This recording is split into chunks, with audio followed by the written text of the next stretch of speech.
তার গলায় গামছা পেঁচিয়ে মেরে ফেলে দেওয়ার চেষ্টা করা হয়েছিল। গলায় এরকম দাগ রয়েছে, কালো দাগ রয়েছে। দুলাভাই এবং দুলাভাইয়ের বাবা দুজনে মিলে এই শিশু বাচ্চাকে ধর্ষণ করেছে এবং তার শরীরের বিশেষ অঙ্গগুলোতে ছিঁড়ে ফুঁড়ে ফেলেছে, কেটে কেটে তছনছ করে দিয়েছে।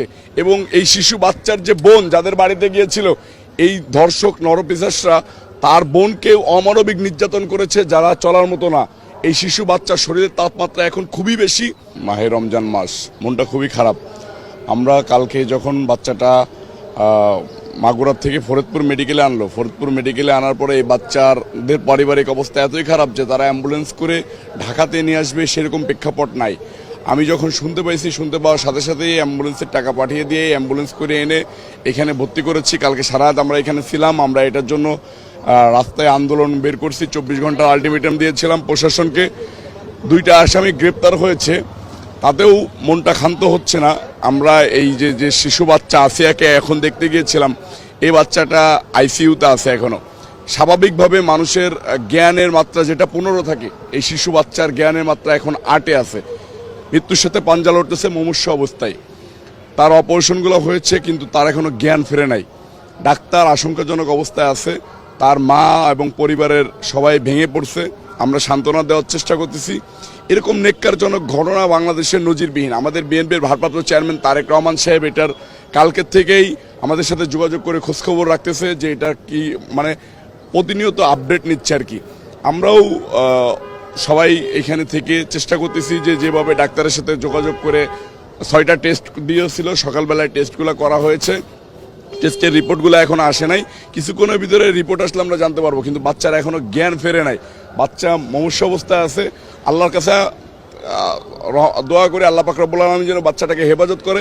এবং আপনাদের মাধ্যমে সারা বাংলাদেশের মানুষের কাছে দোয়া চাচ্ছি যে এই আসিয়া 8 বছরের শিশু বাচ্চা, ক্লাস 3-তে পড়ে, তার দুলাভাই এবং দুলাভাইয়ের বাবা দুজনে মিলে এই শিশু বাচ্চাকে ধর্ষণ করেছে এবং তার শরীরের বিশেষ অঙ্গগুলোতে ছিঁড়ে ফুঁড়ে ফেলেছে, কেটে কেটে তছনছ করে দিয়েছে।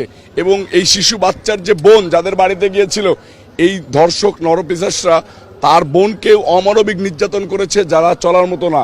এই শিশু বাচ্চার শরীরের তাপমাত্রা এখন খুবই বেশি, জ্বর আর কি, যেটা বলা যাচ্ছে। শরীরে এই জ্ঞানহীন অবস্থাতেই তার শরীরে প্রচন্ড পরিমাণে জ্বর। চিকিৎসকরা বলতেছে যে ভাই, যেহেতু শিশু বাচ্চা, তার গলায় তাকে মেরে ফেলা দেওয়ার জন্য চেষ্টা করা হয়েছিল। এরকম দুর্ঘটনা ঘটানোর পরে, ধর্ষণের মতো দুর্ঘটনা ঘটানোর পরে তার গলায় গামছা পেঁচিয়ে মেরে ফেলে দেওয়ার চেষ্টা করা হয়েছিল। গলায় এরকম দাগ রয়েছে, কালো দাগ রয়েছে। শিশু বাচ্চাটাকে মৃত অবস্থায় তারা ফেলে রেখে গেছে, কিন্তু আল্লাহ পাক রব্বুল আলামিনের ভাগ্যক্রমে শিশু বাচ্চাটা বেঁচে গেছে। এখানে নিয়ে আসছে, এখনো ডাক্তার খুবই আশঙ্কা অবস্থার ভিতরে আছে। মেয়েটার বড় বোনকে, এটা আসলে একটা প্যাথেটিক ব্যাপার। আমরা জানতে পেরেছি যে এই মেয়েটার বড় বোনকে এই যে শ্বশুর এর আগে ধর্ষণ করেছে, কিন্তু গরিব মানুষ, সংসার টিকিয়ে রাখতে হবে, সেটার কারণে এরা আর মুখ খুলে নাই, কথাবার্তা বলে নাই। এইবার এই শিশু বাচ্চা গিয়েছিল তার বোনের বাড়িতে বেড়াইতে যাওয়ার পরে এরকম একটা ঘটনা ঘটাইছে। এর মেয়ের দুলাভাই এবং শ্বশুর দুজনকে গ্রেপ্তার করা হয়েছে। পরিবারের লোক তাদের ফাঁসি দাবি করতেছে এবং তারা বলতেছে এত বেশি অমানবিক নির্যাতন করছে এতদিনে, যেটা ভাষায় প্রকাশ করার মতো না। ভিশনের ফুলঝুরি মেগা অফারে ফ্রিজ কিনলেই পাচ্ছেন 16 পিসের আকর্ষণীয় গিফট বক্স একদম ফ্রি।